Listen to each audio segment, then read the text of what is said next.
பிஸ்மில்லாஹ் ரஹ்மான் ரஹீம். அத்தியாயம் 2. இஸ்லாமிய ஒழுக்க முறை. The moral system of Islam. ஒழுக்க உணர்வுகள் என்பது மனிதனிடம் இயற்கையாக அமைந்துள்ள இயல்புகளாகும். அவ்வுணர்வு சில பண்புகளை விரும்புகிறது, சிலவற்றை வெறுக்கிறது. அவ்வுணர்வு தனி மனிதர் சிலரிடம் குறைந்தோ கூடுதலாகவோ காணப்படலாம். ஆயினும் மனித குலம் அனைத்தையும் முழுமையாக கவனித்தால் மனித தத்துவ உணர்வு ஒழுக்கப் பண்புகளில் குறிப்பிட்ட சிலவற்றை சிறந்தவை எனவும் வேறு சிலவற்றை இழிவானவை என்றும் எப்போதும் ஒரே மாதிரியாக நிர்ணயித்து வந்திருக்கிறது என நாம் உணரலாம். உண்மை, நீதி, வாக்குறுதி காத்தல், அமானிதம் பேணல் முதலியவை மனித ஒழுக்கங்களில் போற்றுவதற்குரியனவாய் எப்பொழுதும் மதிக்கப்பட்டு வருகின்றன. பொய், அநீதி, அக்கிரமம், நம்பிக்கை துரோகம், மோசடி முதலியவற்றை போற்றிய காலம் இருந்ததே இல்லை. இரக்க உணர்வு, அன்பு, ஈகை, வள்ளல் தன்மை முதலிய பண்புகள் எப்போதுமே மதிக்கப்பட்டு வந்துள்ளன. தன்னலம், வன்னெஞ்சம், கஞ்சத்தனம், குறுகிய நோக்கு முதலியவை என்றுமே மதிக்கப்பட்டதில்லை. பொறுமை, சகிப்புத்தன்மை, கொள்கை உறுதி, மன வலிமை, நிலை குலையாமை, வீரம் போன்றவை போற்றுதற்குரியனவாய் இருந்து வருகின்றன. அற்பத்தனம், பச்சோந்தித்தனம், ஊக்கமின்மை, கோழைத்தனம் முதலியவற்றை எவரும் புகழ்ந்து போற்றியதில்லை. தன்னடக்கம், சுயமரியாதை, கண்ணியம், கட்டுப்பாடு, தூய அன்பு ஆகியவை எப்போதுமே சிறந்த பண்புகள் என கருதப்பட்டு வந்துள்ளன. ஒழுங்கீனம், போலி பகட்டு, சீர்கெட்ட குணம் முதலியன ஒருபோதும் ஒழுக்கப் பண்புகளின் பட்டியலில் இடம்பெற்றதில்லை. கடமை உணர்வு, வாய்மை, செயலார்வம், பொறுப்புணர்ச்சி, கடமையில் கவனம் ஆகியவற்றுக்கு மக்கள் எப்போதும் மதிப்பளித்து வந்திருக்கிறார்கள். பொறுமையின்மை, வாய்மையின்மை, சொல்லுறுதி இல்லாமை, கடமை தவறுதல் ஆகியவற்றை மக்கள் நன்மதிப்போடு எப்போதும் நோக்கியதில்லை. அதுபோன்றே கூட்டு வாழ்வில் நற்பண்புகள் இவை, தீய பண்புகள் இவை என்பதனை பற்றியும் மனித குலம் பெரும்பாலும் ஒரே கருத்துடையதாகவே இருந்திருக்கிறது. ஒழுங்கு, கட்டுப்பாடு, ஒருவருக்கொருவர் உதவி, ஒத்துழைப்பு, அன்பு, நல்லெண்ணம், சமூக நீதி, சமத்துவம் ஆகியவை எந்த சமுதாயத்தில் நன்கு விளக்கமாய் அமைந்து உள்ளனவோ அந்த சமுதாயத்தை கண்ணியத்திற்கும் மதிப்பிற்கும் உரியதாக மக்கள் கருதி வந்திருக்கிறார்கள். ஒற்றுமையின்மை, ஒழுங்கீனம், கட்டுப்பாடின்மை, பிணக்கு, பிளவு, கெட்ட எண்ணம், அக்கிரமம், ஏற்றத்தாழ்வு முதலியவற்றை கொண்ட ஒரு சமுதாயத்தை சிறந்த சமுதாயம் என மனிதகுலம் எப்போதுமே கருதியதில்லை. நன்னடத்தை, தீய நடத்தை பற்றிய விவகாரங்களும் இவ்வாறே கணிக்கப்பட்டு வந்திருக்கின்றன. கொலை, களவு, கொள்ளை, விபச்சாரம், கள்ளக் கையெழுத்திடல், லஞ்சம் முதலியவை என்றும் நற்செயல்களாய் கருதப்படவில்லை. தீய சொற்கள், துன்புறுத்தல், புறம், கோல், பொறாமை, இட்டுக்கட்டல், குழப்பம் விளைவித்தல் போன்றவை எப்போதுமே நல்லவை என கருதப்பட்டதில்லை. சூழ்ச்சிக்காரன், பொறாமைக்காரன், தற்புகழ்ச்சிக்காரன், நயவஞ்சகன், நன்றி கெட்டவன், பேராசைக்காரன் போன்றவர்களை நல்ல மனிதர்கள் என்று யாரும் எப்போதும் மதிப்பதில்லை. மாறாக பெற்றோருக்கு பணிவிடை, உறவினருக்கு உதவி, அண்டை அயலாருடன் அழகிய முறையில் பழகுதல், நட்பு கொள்ளுதல், இயலாதவர்களை கவனித்தல், அனாதைகள், ஏழைகள் ஆகியோரின் நலம் நாடுதல், பிணியாளர்களுக்கு உதவி செய்தல், ஆபத்தில் உள்ளோர்களுக்கு கை கொடுத்தல் ஆகிய அனைத்தும் எப்போதும் நன்மையானவை என போற்றப்பட்டுள்ளன. கற்பு, இனிய சொல், மென்மை, நன்னோக்கு ஆகிய பண்புகளை கொண்ட மக்கள் என்றும் கண்ணியத்துக்குரியவர்களாய் இருந்திருக்கிறார்கள். நேர்மை, நன்னோக்கு, நம்பிக்கை, உள்ளும் புறமும் ஒத்த நிலை, சொல் செயல் ஒற்றுமை, போதும் என்ற மனம், பிறர் உரிமைகளை தாராள மனதுடன் நிறைவேற்றுதல், நிம்மதியாக வாழ வைத்தல், யாவருக்கும் நன்மை புரிதல், எவருக்கும் தீங்கு செய்யாதிருத்தல் ஆகிய நற்பண்புகளை, நற்செயல்களை உடைய மனிதர்களை மனித சமுதாயம் தன்னுள் ஒளிரும் மாணிக்கங்களாய் மதித்து வந்துள்ளது. மானுட ஒழுக்கத்தின் அளவுகோல்கள் உண்மையில் பிரபஞ்சம் முழுமைக்கும் பொதுவானவையாய் இருக்கின்றன. மக்கள் அனைவரும் அவற்றை எப்போதுமே நன்கு அறிந்து உணர்ந்தவர்களாய் இருந்திருக்கிறார்கள் என்பதை இது காட்டுகிறது. நன்மையும் தீமையும் தேடி கண்டுபிடிக்க வேண்டிய மறைபொருள்கள் அல்ல, மாறாக அவை மனித குலத்திற்கு நன்கு தெரிந்தவையே. அவற்றின் நன்மை தீமை உணர்வை மனித இயல்பிலேயே இறைவன் வைத்துள்ளான். இதன் அடிப்படையில்தான் நன்மைகள் மஅரூஃப் நன்கு தெரிந்தவை என்றும், தீமைகள் முன்கர் தெரியாதவை என்றும் திருமறை வர்ணிக்கிறது. அதாவது நன்மை என்பது அனைவரும் அறிந்திருப்பதும் விரும்புவதும் ஆகும். தீமை என்பது மக்கள் அறியாததும் விரும்பாததும் பரிந்துரைக்கத்தகாதவையும் ஆகும். இந்த உண்மையை திருமறை இவ்வாறு குறிப்பிடுகிறது: فَأَلْهَمَهَا فُجُورَهَا وَتَقْوَاهَا. அதன் தீமையையும் தூய்மையையும் அதனுடைய உள்ளுணர்வில் வைத்தவன் மீது சத்தியமாக. இப்பொழுது எழும் கேள்வி இதுதான்: நன்மை தீமை ஆகியவற்றின் அடிப்படை மதிப்பீடுகள் நன்கு தெரிந்தவையாய் இருக்கும் பொழுது, அதன் மீது பிரபஞ்சம் முழுமைக்குமான உடன்பாடு இருக்கும் போது, ஏன் வெவ்வேறு விதமான ஒழுக்க முறைகள் மோரல் சிஸ்டம்ஸ் இந்த உலகில் நிலவுகின்றன? இத்தனை அதிகமான ஒன்றுக்கொன்று முரண்பட்ட ஒழுக்க முறைகள் ஏன் இருக்கின்றன? சில ஒழுக்கத் தரங்கள் ஒன்றுக்கொன்று மாறுபட்டவையாய் இருப்பது ஏன்? அவற்றின் வேறுபாட்டுக்கு ஆணிவேராய் இருப்பது எது? எந்த அடிப்படையில் இஸ்லாத்துக்கு நிலையான ஓர் ஒழுக்கமுறை இருக்கிறது என நாம் வாதாடுகிறோம்? உலகில் நிலவி வரும் ஒழுக்கவியலுக்கு குறிப்பிடத்தக்க விதத்தில் இஸ்லாம் வழங்கியதுதான் என்ன? இந்த கேள்விகள் மிக முக்கியமானவை. இவற்றுக்கு அனைத்து கோணங்களில் இருந்தும் பதில் சொல்லியாக வேண்டும். எனினும் இந்த சிறு சொற்பொழிவில் அவற்றை விரிவாக விளக்குவதற்கு நேரம் கிடையாது. இப்பிரச்சனையை புரிந்து கொள்வதற்காக உலகில் நிலவும் பல்வேறு ஒழுக்க முறைகளை நாம் அலசி ஆராய வேண்டும். அவ்வாறு நாம் அலசி ஆராய முற்படும் போது முதலில் தென்படுகின்ற சில முதன்மை கூறுகளை இங்கே தொகுத்துத் தருகிறேன்.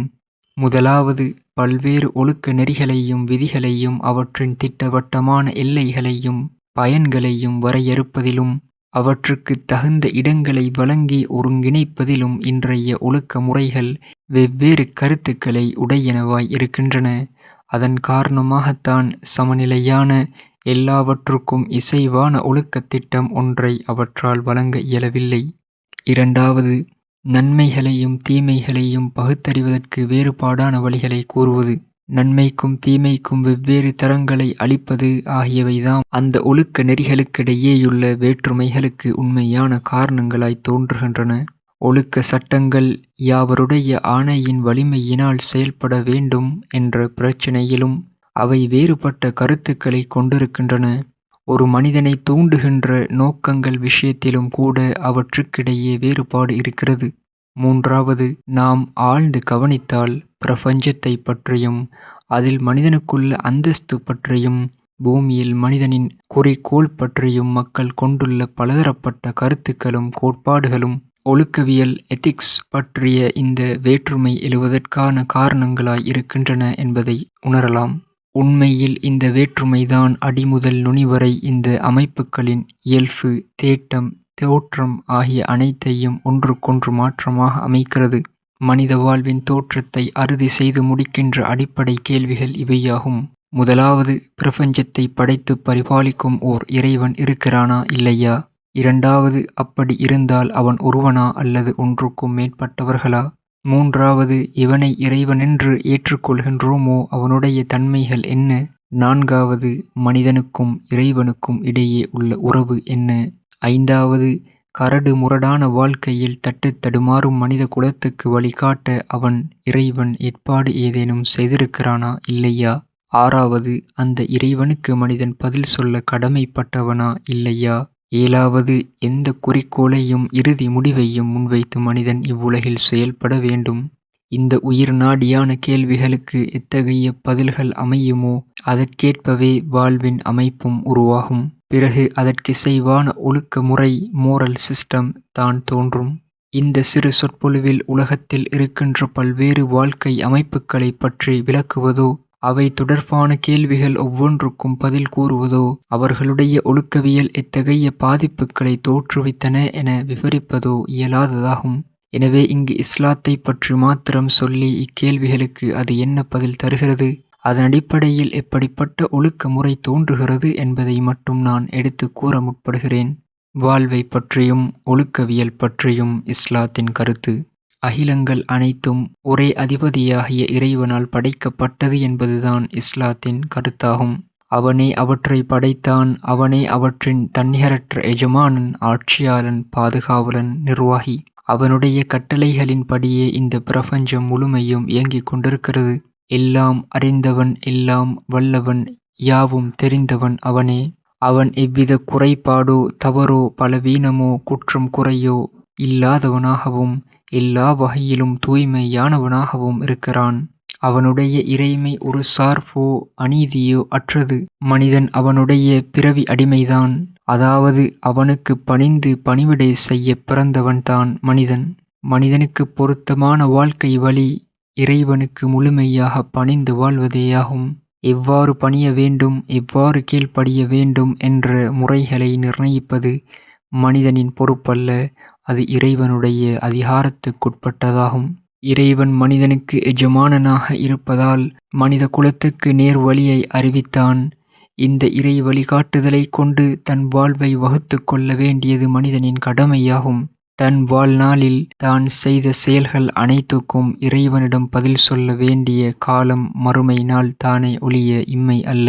இம்மையானது மறுமையில் வெற்றி பெறுவதற்கான ஒரு தேர்வு கூடமாகும்.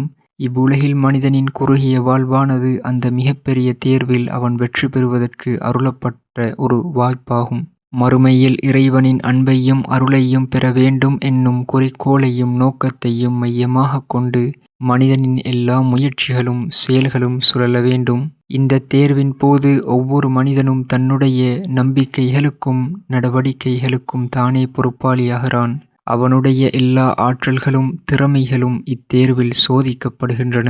இப்பிரபஞ்சத்தில் உள்ள படைப்பினங்கள் அனைத்துடனும் அவன் எவ்வாறு நடந்து கொண்டான் என்று எச்சார்புமின்றி கணிக்கப்படுகிறது. பூமியின் ஒவ்வொரு அணுவின் மீதும், காற்றின் மீதும், நீரின் மீதும், மண்ணின் மீதும், மனிதனின் உள்ளத்தின் மீதும் எந்த மாபெரும் இறைவன் ஆதிக்கம் செலுத்திக் கொண்டிருக்கின்றானோ அவனே மனிதனுடைய உள்ளுணர்வுகள், எண்ணங்கள், நோக்கங்கள், செயல்கள் ஆகியவற்றை பற்றிய சரியான முழுமையான கணக்கு வைத்திருக்கிறான். அவனே மனிதனுடைய நடவடிக்கைகள் அனைத்தை குறித்தும் தீர்ப்பு வழங்க இருக்கிறான். மனித வாழ்வின் குறிக்கோள். வாழ்வை பற்றிய இஸ்லாமிய அடிப்படை நோக்கு இதுவேயாகும். பிரபஞ்சம், அதில் மனிதனுக்குரிய உண்மை, அந்தஸ்து ஆகியவை பற்றி இஸ்லாமிய தத்துவம் தெளிவாக வரையறுத்து விடுகிறது. எந்த குறிக்கோளை மையமாக்கி மனிதன் தன் செயல்களை செய்தால் உன்னத நிலையை அடைய முடியுமோ அந்த குறிக்கோளை அது எடுத்துரைக்கிறது. தன்னையும் இப்பிரபஞ்சத்தையும் படைத்த ஏக இறைவனின் உவப்பை பெறுவதே மனிதனுக்குரிய சரியான குறிக்கோள் என்று அது போதிக்கிறது. இந்த அளவுகோலின் அடிப்படையில் தான் இஸ்லாமிய ஒழுக்கமுறை உருவாகிறது. அது குறிப்பிடும் நடைமுறை நன்மையானதா தீமையானதா என்று முடிவு செய்வதற்கு இறை உவப்பு ஒன்றே சரியான உரைக்கல்லாக அமைகிறது. இவ்வாறு அமையும் ஒழுக்கமுறை கடலலைகளாலும் காற்றினாலும் அடித்து அலைக்கழிக்கப்படும் நங்கூரமில்லா கப்பலை போன்று வலுவற்று இருப்பதில்லை. மாறாக இறை உவப்பு எனும் வலுவான அச்சாணியை மையமாகக் கொண்டே அது சுழலுகிறது. ஒழுக்கவியலுக்கு ஒரு மைய கருத்தை, குறிக்கோளை அது அருளியுள்ளது. அக்குறிக்கோளை வைத்து பயன்களையும் வரையறைகளையும் வகுத்தளிக்கிறது. எந்த சூழ்நிலையிலும் மாறாத நிலையான குறைபாடற்ற ஒழுக்க மதிப்பீடுகளை, மாண்புகளை அது நமக்கு வழங்குகிறது. மேலும் இறை உவப்பை வாழ்வின் நோக்கமாய் ஆக்குவதன் மூலம் மனித குலத்துக்கு மிக உயர்ந்த கண்ணியமான ஒரு குறிக்கோள் கிடைத்து விடுகிறது. அதன் வாயிலாக மனித ஒழுக்கவியலுக்கு எந்த நிலையிலும் தன்னலம், இச்சைகள் ஆகியவற்றின் சாயல் கூட தன் மீது படாமல் வளர்வதற்கான எல்லையற்ற வாய்ப்புகளும் சாத்தியக்கூறுகளும் கிடைத்து விடுகின்றன. பிரபஞ்சம், அதில் மனிதனின் அந்தஸ்து ஆகியவை பற்றிய இஸ்லாத்தின் கருத்தோட்டம் ஒழுக்கவியலுக்கான ஓர் உரைக்கல்லை, அளவுகோலை நமக்கு அளிக்கிறது. மேலும் நல்ல தீய பண்புகள் எவை எவை என்று தெரிந்து கொள்வதற்கு நிரந்தரமான ஓர் அறிவையும் வழிமுறையையும் தருகிறது. மனிதனின் அறிவு, விருப்பு வெறுப்புகள், அனுபவங்கள் ஆகியவற்றிடம் ஒழுக்கத்திற்கான அடிப்படை அறிவை இஸ்லாம் ஒப்படைக்கவில்லை. அவையோ எப்போதும் மாறிக்கொண்டே இருக்கின்றன. அவை மாறும் போதெல்லாம் ஒழுக்கத்தை பற்றிய மாற்றமான கட்டளைகளை இடுகின்றன. இதனால் ஒழுக்கவியலுக்கு வலுவான ஓர் அமைப்பு கிடைப்பதில்லை. இதற்கு மாறாக மாற்ற முடியாத திட்டவட்டமான தீர்க்கமான அறிவின் தோற்றுவாயை இஸ்லாம் நமக்கு அருளுகிறது. இறைவனின் வேத நூலின் வாயிலாகவும் அவனுடைய இறை தூதரின் சுன்னத்தின் வாயிலாகவும் தான் பெற வேண்டும் என அது கூறுகிறது. நிரந்தரமானதும் எல்லா காலத்திற்கும் எல்லா சூழ்நிலைகளுக்கும் பொருத்தமான ஒழுக்க போதனைகளையும் வழிகாட்டுதல்களையும் இவை இரண்டும் நமக்கு வகுத்தளித்திருக்கின்றன.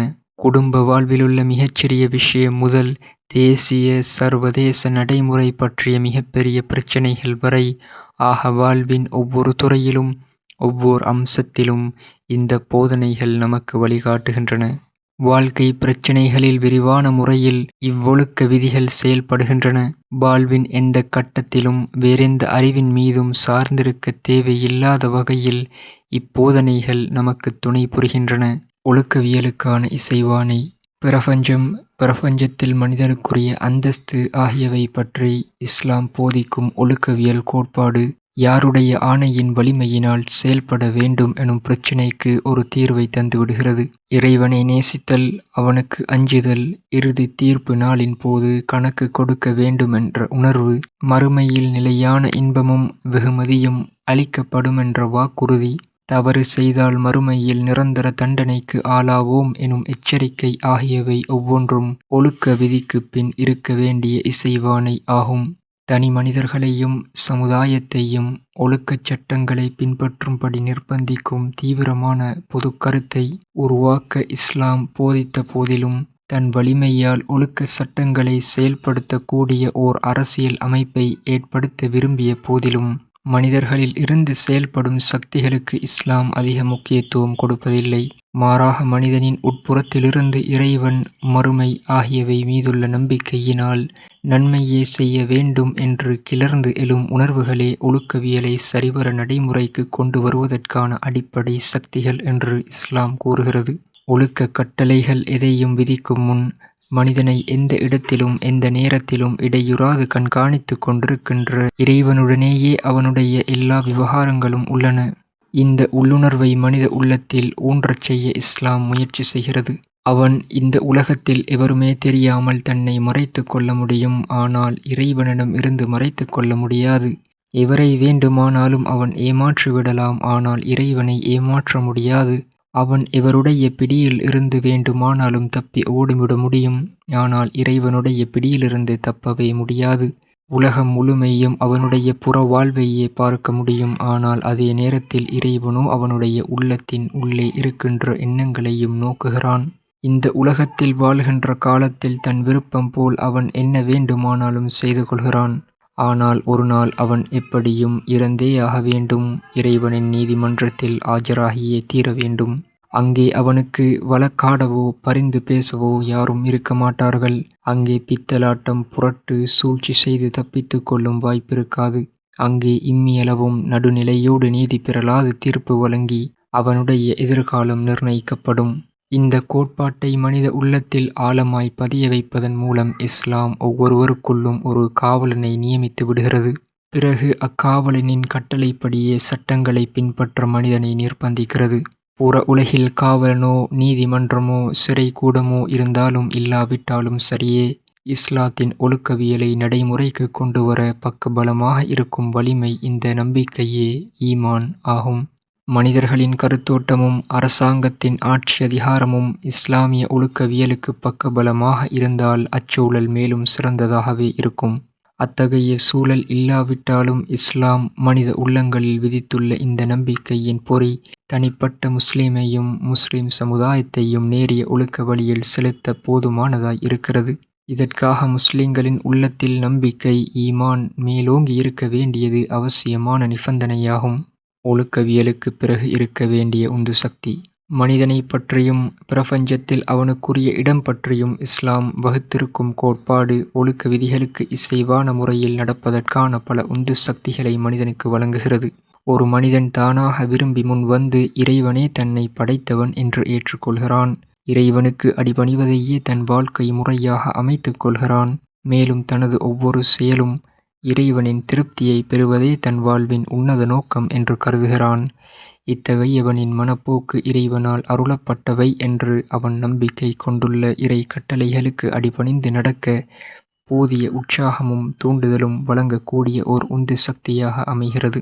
இறுதி தீர்ப்பு நாளின் மீதுள்ள நம்பிக்கை, இறைவனின் கட்டளைகளுக்கு கீழ்ப்படிந்து நடப்பவர்களுக்கு மறுமையில் நல்வாழ்வு நிச்சயமாக கிட்டும் என்னும் நம்பிக்கை, நிலையற்ற இப்பூவுலக வாழ்வில் எத்தகைய துன்பங்களையும் துயரங்களையும் அவன் அனுபவிக்க நேர்ந்த போதிலும் நல்லொழுக்கத்துடனேயே வாழ வேண்டும் என்னும் இறுதியான தூண்டுதலை அளிக்கும் மற்றோர் உந்து சக்தியாக அமைகிறது. இறைவனுடைய கட்டளைகளை மீறியவர் நிலையற்ற தற்காலிகமான இந்த உலகத்தில் எவ்வளவுதான் சுகபோகமாக வாழ்ந்த போதிலும் மறுமையில் நிரந்தரமான தண்டனைக்கு ஆளாவர் இந்த நம்பிக்கை தான் ஒழுக்க விதியை எவரும் மீறாமல் திடமாக தடுக்க வல்ல சக்தியாக அமைகிறது. இந்த நம்பிக்கையும் இந்த அச்சமும் ஒருவனுடைய உள்ளத்தில் ஆழமாக வேரூன்றி உறுதியாக நிலைக்குமானால், இவ்வுலகில் தனக்கு இழப்பும் தீங்கும் உண்டாகக்கூடும் என்று தெரிந்த போதிலும் நன்மையான செயல்களையே செய்யுமாறு அவனை தூண்டக்கூடிய ஒரு வலுவான சக்தியாகிவிடும். தீய ஒழுக்கம் இவ்வளவுதான் கவர்ச்சிகரமானதாகவும் ஆதாயமளிக்க வல்லதாகவும் இருந்த போதிலும் கூட அதில் இருந்து அவனை அந்த தூண்டும் சக்தி தடுத்துவிடும். பிரபஞ்சத்தை பற்றியும் நல்லது எது தீயது எது என்று அறிவதற்குரிய அளவுகோல் பற்றியும் ஒழுக்க சட்டத்திட்டத்தை பெறுவதற்குரிய மூலாதாரத்தை பற்றியும் ஒழுக்கவியலுக்கு வேண்டிய இசைவானை பற்றியும் ஒழுக்கவியலுக்கு பின் இருக்க வேண்டிய உந்து சக்தி பற்றியும் அறிந்தோம். உலகில் நிலவும் ஒழுக்க அமைப்புகளுக்கு மாற்றமாக இஸ்லாம் தனக்கே உரித்தான ஒரு கருத்தோட்டத்தை கொண்டுள்ளது என்பது இந்த விளக்கத்திலிருந்து தெளிவாகிறது. மேலும் தனக்குரிய இந்த கருத்தோட்டத்தின்படியே நல்லொழுக்கங்களை பின்னி பிணைத்து ஒரு நிலையான முழுமையான சமநிலையான அடிப்படைகளின் மீது நிற்கும் ஓர் ஒழுக்கவியலை இஸ்லாம் உருவாக்கி இருக்கிறது என்று சொல்வது மிகவும் பொருத்தமானதாகும். இஸ்லாம் உருவாக்கியுள்ள ஒழுக்கவியல் பல சிறப்பம்சங்களை கொண்டதாகும். அவற்றில் நன்னெறிகளுக்காக இஸ்லாம் வழங்கியுள்ள சிறப்புகள் என்று நான் கருதுகின்ற 3 அம்சங்களை மட்டும் இங்கே சுட்டிக்காட்ட விளைகிறேன். இஸ்லாமிய ஒழுக்க நெறியின் குறிப்பிடத்தக்க சிறப்பு அம்சங்கள். முதலாவது, இறைவனின் மகிழ்ச்சியையே மனித வாழ்வின் குறிக்கோளாக அமைப்பதன் மூலம் ஒழுக்க நெறிக்கு இஸ்லாம் மிக உயர்வான அந்தஸ்தை வழங்கியிருக்கிறது.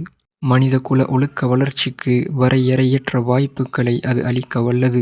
இறைவனின் போதனையையே அறிவின் மூலாதாரமாக ஆக்கியதன் மூலம் ஒழுக்கவியலுக்கு வலிமையையும் நிரந்தர தன்மையையும் வழங்கிவிடுகிறது. இதனால் வளர்ச்சிக்கும் முன்னேற்றத்துக்கும் வாய்ப்பு இருக்கிறதே தவிர காலத்தின் மாற்றத்துக்கு தக்கவாறு அடையாளத்தை மாற்றுவதற்கும் நெறி பிறழ்வதற்கும் இடம் இல்லை. ஒழுக்கவியலுக்கு அடிப்படையாக இறையச்சத்தை அமைப்பதன் மூலம் கட்டாயமின்றியே ஒழுக்கத்தை பேணி காக்கும் சக்தி அது மனிதனுக்கு அளிக்கிறது. இறைவனின் மீதும் இறை தீர்ப்பு நாளின் மீதும் கொண்டுள்ள நம்பிக்கை மிகுந்த ஆர்வத்தோடும் பணிவோடும் உள்ளத்திலும் ஆன்மாவிலும் முழுக்க முழுக்க பக்தி ததும்பும் ஒழுக்க நடைமுறையை பேணக்கூடிய ஆர்வத்தை மனிதனுக்கு அளிக்கிறது. இரண்டாவது, புதுமையாகவும் நூதனமாகவும் இருக்க வேண்டும் என்பதற்காக மனிதன் அறிந்துள்ள நன்மைகளை அது கூட்டுவதும் இல்லை, குறைப்பதும் இல்லை. மனிதன் அறிந்துள்ள நன்மைகள் அனைத்தையும் அது ஏற்றுக்கொள்கிறது. பிறகு ஒரு சமநிலை உணர்வுடன் அவற்றை பிணைத்து ஒவ்வொன்றுக்கும் உரிய கணக்குப்படி வாழ்க்கை திட்டம் முழுவதிலும் தகுந்த இடத்தையும் பணியையும் அவை அனைத்துக்கும் அது அளிக்கிறது. மனிதனின் தனி வாழ்க்கை, கூட்டு வாழ்க்கை ஆகியவற்றின் ஒவ்வொரு கோணத்திலும் அவனுடைய உள்வெளி தொடர்புகள், அரசியல், பொருளாதாரம், சட்டம், கல்வி, சமூகம் ஆகிய துறைகளில் அவனுடைய நடவடிக்கைகளை பயன்படுத்தி கொள்ளத்தக்கவாறு அதன் நோக்கம் விரிவாக இருக்கிறது. வீடு முதல் சமுதாயம் வரை, தனியறை முதல் பந்தி வரை, போர்க்களம் முதல் சமாதான மாநாடு வரை, தெளிவாகச் சொல்லப்போனால் தொட்டில் பருவத்தில் இருந்து புதைகுழி போகும் வரை அவனுடைய வாழ்க்கை முழுவதையும் அது சார்ந்திருக்கிறது.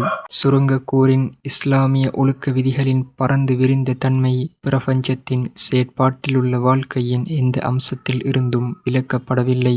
ஒழுக்க நெறி ஆட்சியே எல்லாவற்றையும் விட உயர்ந்தது என்று ஆக்கியதன் காரணமாக ஒழுக்கவியலை தன்னலம், இச்செயல்கள் ஆகியவற்றின் பாதிப்புகளிலிருந்து மீட்டு உறுதியான ஒரு நிலையை அது அருளுகிறது. மூன்றாவது, முழுக்க முழுக்க நன்மையையே அடிப்படையாக கொண்டதும் தீமைகள் எதுவுமே இல்லாததுமான ஒரு வாழ்க்கை திட்டத்தை இஸ்லாம் மனிதனுக்கு வரையறுத்து கொடுத்திருக்கிறது. நல்லொழுக்கத்தை கடைப்பிடித்து ஒழுகுமாறு அது மனிதர்களை வேண்டுவது மாத்திரமின்றி நல்லொழுக்கத்தை நிலை நிறுத்துமாறும் தீயொழுக்கத்தை ஒழித்து கட்டுமாறும் நல்லதை வரவேற்று தீயதை தவிர்க்குமாறும் கூட அது கோருகிறது. மனச்சாட்சியின் முடிவே மேலோங்கியிருக்க வேண்டும் என்றும் நல்லெண்ணத்தை எந்த வகையிலும் கைவிடக்கூடாது என்றும் அது விரும்புகிறது. இந்த அழைப்புக்கு செவிசாய்த்த அனைவரையும் ஒரே சமுதாயமாக ஒன்றுபடுத்துகிறது. அவர்களுக்கு முஸ்லிம்கள் கீழ்ப்படிபவர்கள் எனும் பெயரை வழங்குகிறது. தீமையை ஒழிக்கவும் நன்மையை செயல்படுத்தி நிலைநாட்டவும் ஒன்றுபட்ட முயற்சிகள் மேற்கொள்ள வேண்டும் என்பதுதான் இந்த சமுதாயத்தின் உம்மத்துக்கான ஒரே நோக்கமாகும். இவ்வாறு அமைக்கப்பட்ட சமுதாயத்தின் உம்மத்தின் கைகளால் நன்மைகள் அளிக்கப்படுவதை தீமைகள் நிலைநாட்டப்படுகின்ற நிலை ஏற்பட்டால் அது அந்த சமுதாயத்தின் ஒரு துக்க நாளாகும். உலகத்திற்கு அது பேரிழப்பை விளைவிக்கும் கெட்ட நாளாகும்.